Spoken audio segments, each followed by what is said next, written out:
Hello, you wonderful art parents. We're ready for our next project, and this is going to be a fun one. It's a little bit tricky. It's nice and simple, which is great. Really straightforward project, but we are trusting kids with sharp objects, which is a little bit nerve-wracking, I have to admit. I kind of actually have debated about doing this project the last 2 years, and this year I thought, you know what? They're good for it. They're great kids. They're going to get it. It's going to be fine. But I think the thing you just need to really emphasize before you pass out the nails is you need to be careful. We're trusting you. These are sharp objects. We don't want you to get hurt, so please be so careful. Respect the nail, respect that it's sharp, and just use it, slowly, methodically. Don't get in a hurry, don't get crazy, and don't play and poke at each other. Yikes. Let me know if you had a hard time with your class or if you had any problems. Let me know and we can kind of reevaluate. If we get a couple weeks in and this just isn't working, we'll do a different project for this month. But I've done it with my private art classes and then with another elementary that I was the art specialist for, and they did great. So I'm hoping that it'll be a good project for us. The kids really enjoyed it. So our artist for this month is Katsushika Hokusai.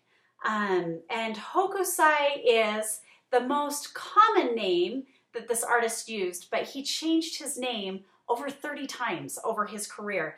And I guess that was a common practice in Japan at the time, to kind of change your name when your work had pivoted and you were working on something a little bit different. So, interesting to keep in mind there. Hokusai was believed to be born on October 30th, 1760. There isn't an actual, there aren't a lot of records from this time, and he was probably a concubine's wife, which we don't really need to mention to the kids, but it is kind of interesting. And because of that, he won't really be recorded. His birth isn't really recorded. He was born in Edo, Japan, which Edo is now Tokyo. So the records from his childhood are really scarce, but he is quoted as saying he started painting at age 6 and that he loved to paint. He was sent at age 12 to a bookmaker's workshop or school, and this was kind of the typical master-apprentice relationship, kind of like in the Renaissance where masters had schools, apprentices came and learned under them and grew under them. They did a lot of the grunt work and then, the more tedious work, and everything was done under the master's name. And then at some point, they may have graduated and maybe had their own studio or worked on their own. But during this, in any of that apprentice master situation, there were definitely apprentices that stayed there their whole lives. And the great works of the Renaissance could never have been built by one artist alone. Even though that's Michelangelo's name on the Sistine Chapel, there were other artists up there painting and filling in the smaller parts, but it was his vision and his work. So I always think that's kind of interesting to keep in mind. Hokusai did very well. He really excelled. He was great at this woodblock technique. And these books were made kind of for general entertainment. They were kind of like graphic novels or comic books that were used by the middle classes and the upper classes, just for entertainment. They didn't have TV back then. Here is a picture of someone carving a woodblock using woodblock. You can kind of see the supplies around. It's kind of cool to see. And here are the inks and these big palettes they use or these brushes, they kind of buff over the woodblock. It's a really cool, cool technique.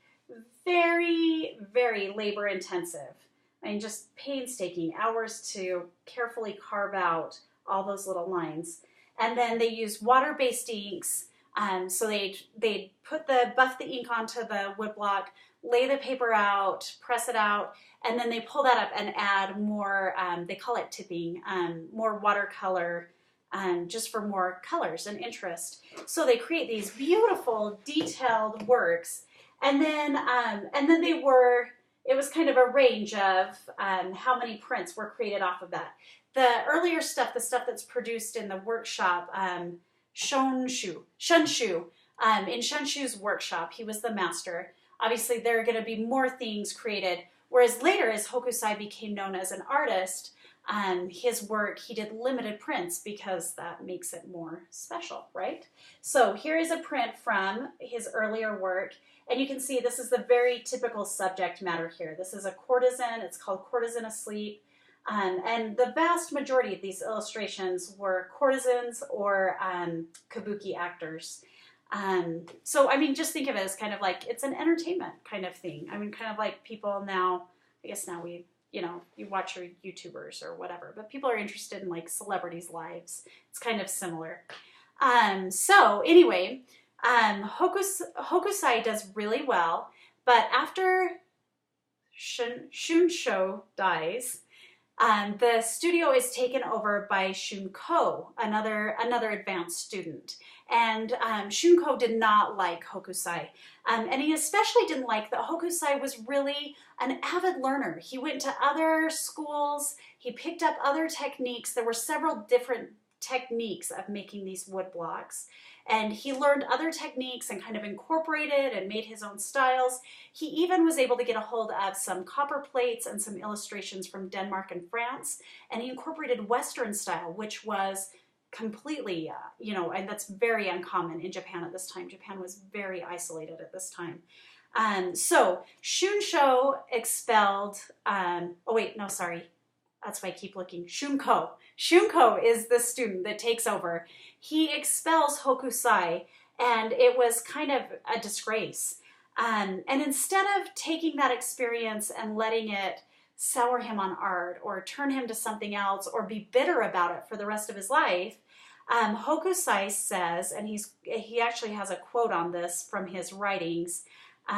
He said, "What really motivated the development of my artistic style was the embarrassment I suffered at Shunko's hands."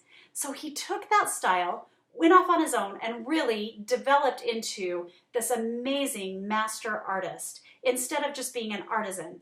And I would maybe even just take a minute to remind the kids, an artisan is someone who creates something very beautiful. A lot of times it's useful, but a lot of times it's also mass-produced. An artisan isn't as esteemed as an artist. So an artist creates a one-of-a-kind, really, you know, really amazing thing. That's kind of the difference there. So let me show you some of Hokusai's other prints. At this time, when he goes off on his own, he starts doing a lot of landscapes. That's what he's really well known for, are these great Japanese landscapes.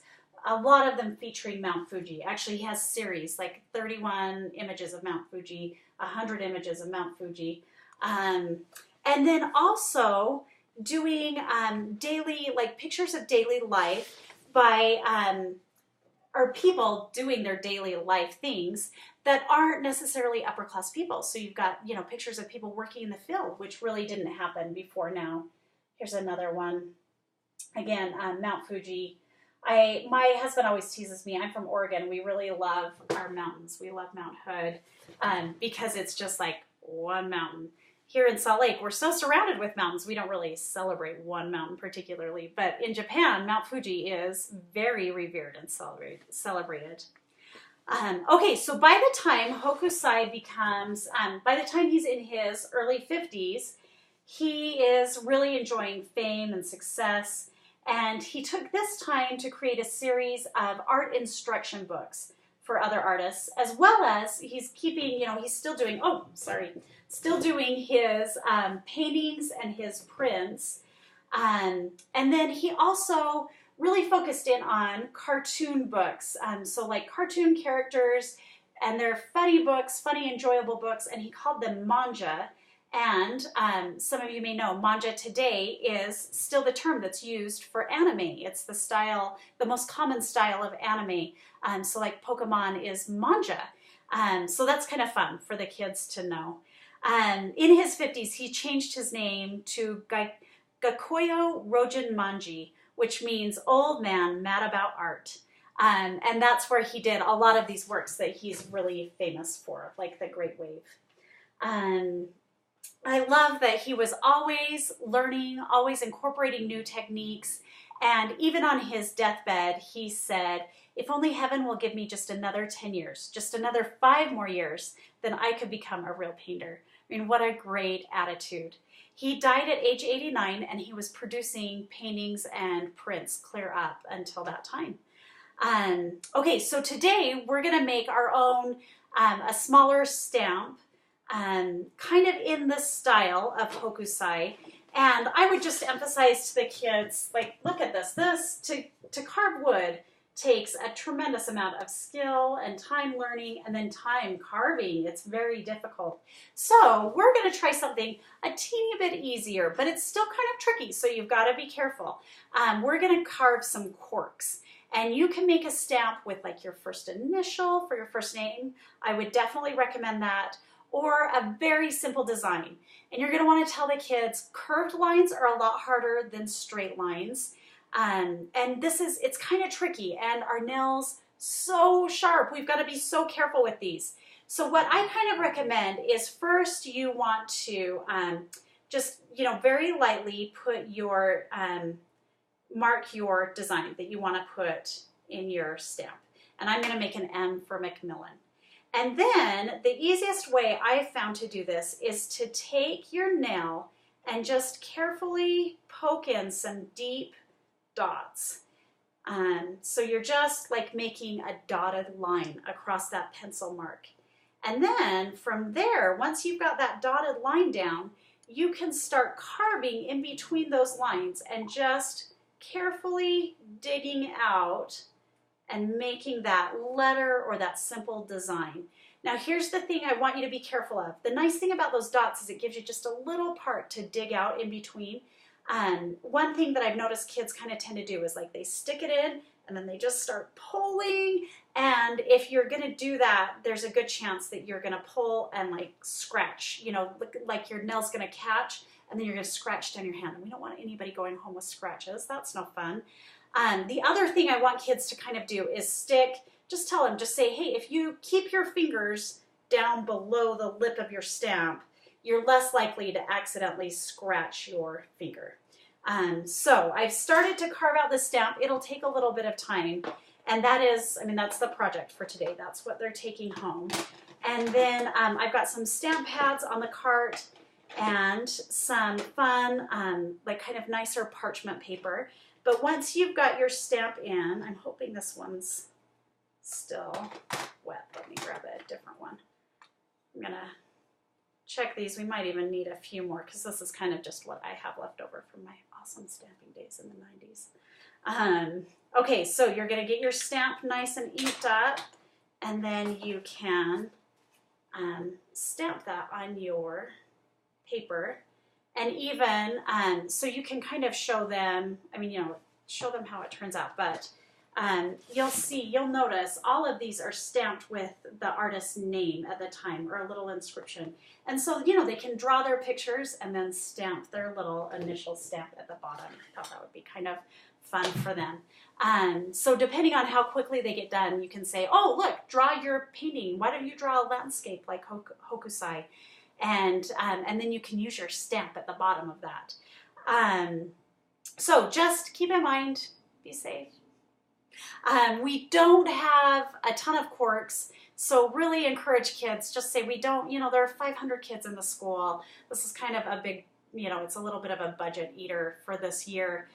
So, if they're distraught, give them another one. But if you can encourage them, just say, we really only have one for every student. Can you make it work? Maybe here's what we can do to make it work. Then that'll keep us from, spending all of our budget on corks. So, like I say, let me know if you have any questions or any feedback or need anything. Email, call, text me. Also, if you do have any problems or our first few classes, I'm going to try and schedule with Mrs. Jessup so I can get an idea early on. But if you have any problems, let me know. And if we need to, we can reevaluate and do another project for this month. Thanks so much for all the good work you guys do. You guys are wonderful. I'm excited to work with you.